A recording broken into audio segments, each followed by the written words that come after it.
It's a crazy time in gaming, and even I have to admit, Microsoft are making some pretty fair moves right now, and we're starting to see some of the dividends pay off with the games and things, which is the most important thing. If you know me, if you've been following me for any length of time, I couldn't care less about a lot of the other stuff.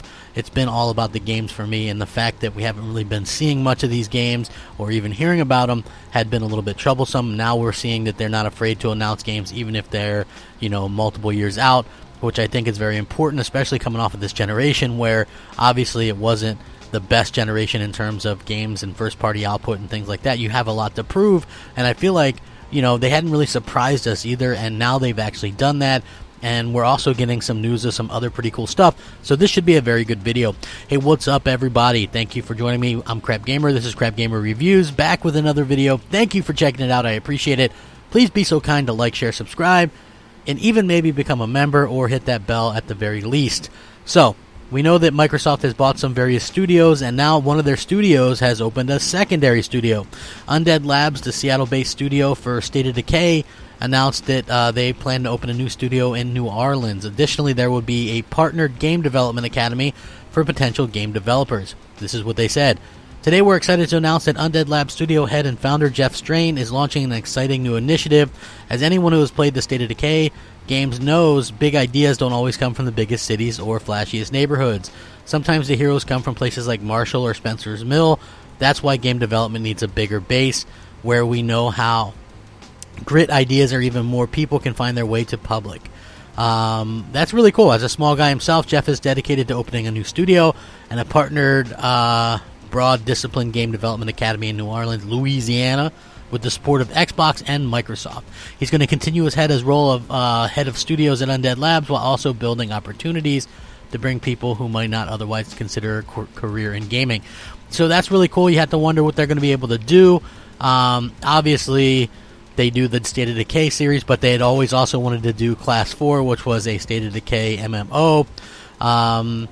That sounds pretty interesting. I would actually love if they have a secondary team to do something along the Days Gone type of situation, a more realistic, better kind of graphical thing, and then they can continue doing the State of Decay stuff as well.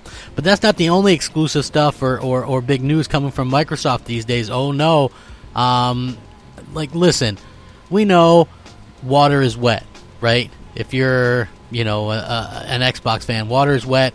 We're going to get Forza games, okay? Forza Motorsport 8 actually did a development update on a recent live stream, giving fans a glimpse into the stuff that we can expect. Obviously, the information about the game's development came during their monthly stream and including a lot of news about what the studio was doing to make driving feel more realistic, especially with Forza Motorsport 8 is supposed to come out sometime in the next couple of years. These mainly extend to road feel and how cars will handle on tracks. For instance, a new tire model was introduced. Dynamic track temperatures and rubbering on tracks were also announced. That will dictate how hot or cold the track is, which can have a varying effect on cars. Forza Motorsport 8 development has also reached a milestone in the past month as it had its first studio-wide playtest on December 6th of this year. Meaning it's likely at least in some form of playable state right now and might be coming soon, maybe within the next year or so.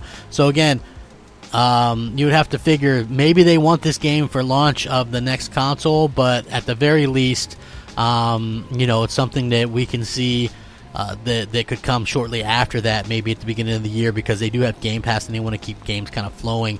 Also, even though I'm not a big fan of this studio, and Exile Entertainment are actually pitching their next game. They actually have a new RPG, next-gen RPG supposed to be working on, and it looks like this is something that we're going to see sometime next generation, but obviously not for a few years.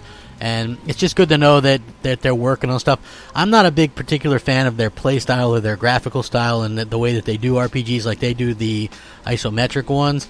I'm not really a fan of that, or like Bard's Tale and things like that, but maybe this could be something new. Maybe this could be something different, and hopefully it's something that fans can kind of jump onto. You know what I mean? They have an unannounced, exciting next-gen RPG. So again, Microsoft has already committed that they have 15 studios all working on exclusives for next generation. And again, I think that's something vastly different about what we have this generation. So hopefully we can continue to see that happening as we get more and more games.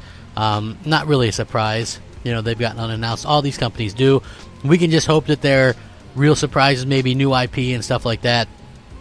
They're looking for a next-gen single-player multi-platform role-playing action elements, which I think, you know, obviously PC and Xbox. So we'll see how that pans out. I will link all this. It's a lot of news to take in, but is it getting you excited for Xbox? You know, I think there's going to be a heat between Microsoft and Sony next-gen, and I'm looking forward to it.